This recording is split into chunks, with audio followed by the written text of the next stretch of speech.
Gentlemen, welcome to Dubai. Yep. It's still dead. Shooters love spectacle. They love muscle-bound protagonists, dramatic slow motion, helicopters spiraling into the sea. You play the hero, mow down dozens of enemies, and feel good about it. You get medals, ranks, statistics, victory screens. War becomes something you win. But what if a game stopped celebrating you? What if it made you question the very idea of victory? In 2012, a third-person military shooter did just that. It looked like just another Call of Duty clone. It played like a Gears of War cover-based action game, but as you descended deeper, it unraveled you, morally, mentally, mechanically. That game was Spec Ops, The Line, and it didn't want to empower you. It wanted to break you. Spec Ops opens in a city we all recognize for its extravagance, Dubai. Not the real Dubai, though. This is a metaphor, an overindulgent monument to civilization's arrogance, now consumed by nature. Sandstorms of biblical proportions have torn the city apart. Communication is cut. The wealthy have escaped. But one man stayed behind, Colonel John Conrad, leading the 33rd Battalion on a humanitarian mission. He sends out one last broadcast. This is Colonel John Conrad, United States Army. Evacuation of Dubai ended in complete failure. Death toll, too many. Then silence. You are Captain Martin Walker, accompanied by Lieutenant Adams and Sergeant Lugo, Delta Squad. 3 men, sent on a recon mission to confirm the situation, find survivors, report back. That's it. But you already know that's not all, because no shooter ever ends with a peaceful extraction. At first it plays like a standard war game, a little too familiar maybe. Duck behind cover, fire a few rounds, issue basic squad commands, the usual body count, the usual quips. Lugo is the sarcastic one. Adams is the straight man. Walker, the stoic leader. It's all routine, until it's not. You hear the 33rd are killing civilians. You think something's wrong. You have to keep going, not just because of orders, but because it's personal. Walker served with Conrad. He admires him. The mission changes. You're not recon anymore. You're justice. Or so you tell yourself. This is when Spec Ops starts to turn the screws. Walker begins to make decisions for you. He doesn't ask. He doesn't wait. He starts charging forward, shouting orders you didn't give, committing to actions you might not agree with. It's subtle at first. A throwaway line here, a split-second cutscene there. But the more chaos builds, the more Walker stops being your avatar and starts becoming your reflection. You think you're still in control, but you're not anymore. And the game doesn't just lie to you, it lies with you. Together you'll fabricate a narrative to justify what comes next. Then it happens. You reach the gate. The enemy is dug in. You're outnumbered, outgunned. You find a white phosphorus mortar. You've seen the aftermath of its use already.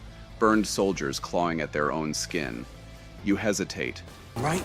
That's white phosphorus. I know what it is. You've seen what this shit does. You know we We can't might not have a use it. choice, Lugo. There's always a choice. No, there's really not. And you press the button. The screen goes white. Figures collapse in grainy infrared. Screams echo. You think, at least we lived, at least we won. Then you walk through it, charred bodies, scorched sand, the smell of burnt flesh. Why? You brought this on yourself. We were helping. What? Oh no. Then you see them, dozens of civilians, sheltering refugees caught in the fire. The camera lingers on a mother shielding her daughter. Both vaporized. Walker stares in silence. But he knows. And so do you. You always had a choice. You just didn't want to stop being the hero.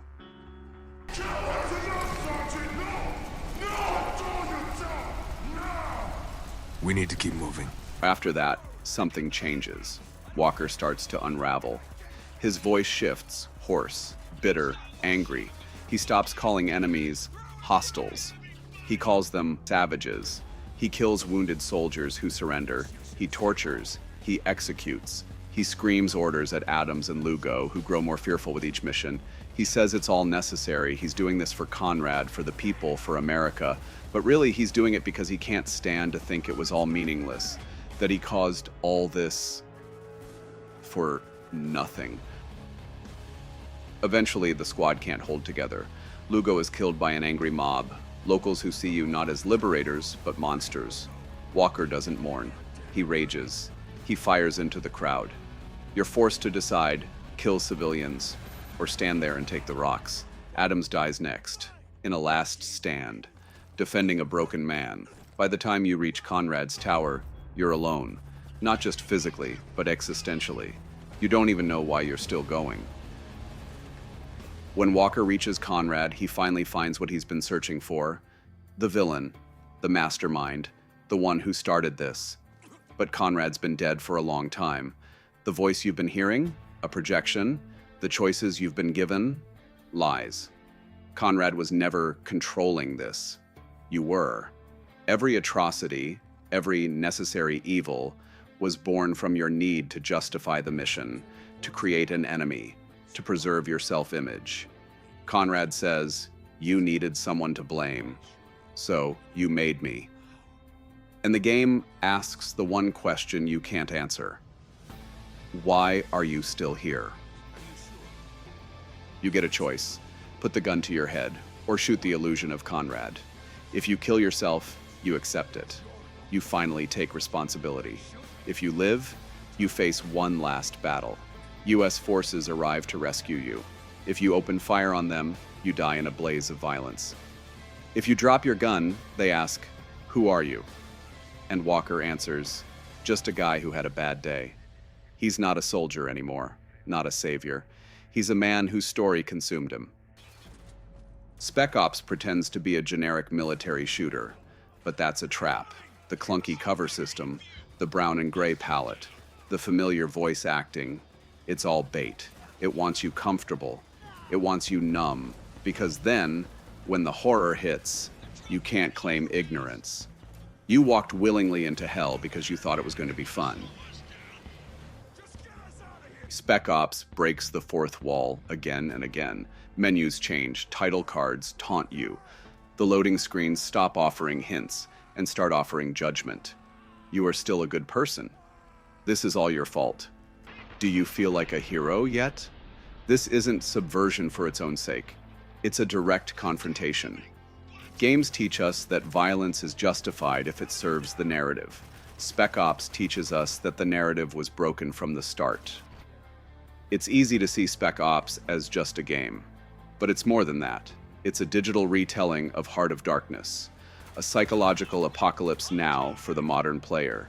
It draws from real-world war crimes, the fog of war, the moral erosion that happens in deserts far from home.